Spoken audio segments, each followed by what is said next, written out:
Math 102, Library of Basic Functions. There's a number of functions we will look at in this class, and let's just get familiar with them. The linear function we've already looked at, it's y equals x. We have a nice increasing line, and the domain and range are both all real numbers. The next one let's look at is the square function, so y equals x squared. This shape looks a little bit like the letter U. We call it a parabola. The domain is all real numbers. However, the range is strictly positive, and that's because if you square a negative, you get a positive.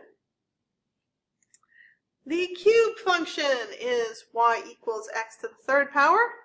Now this shape I describe as an S that's been turned on its side and stretched out.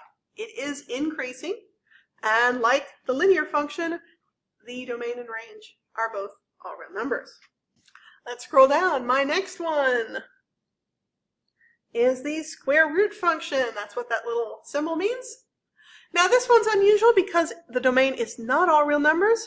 We start at the origin and then increase in the first quadrant only. So the domain and range, we do include 0, but it is just that first quadrant.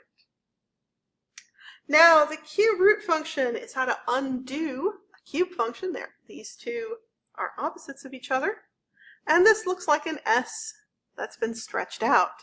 It is increasing, and like the cube function, the domain and range are both all real numbers.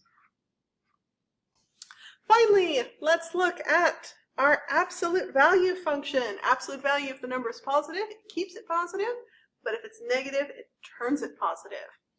This looks a little bit like the square, except it comes to a sharp point instead of a smooth point. And like the square graph, the domain is all real numbers, but the range is strictly non-negative.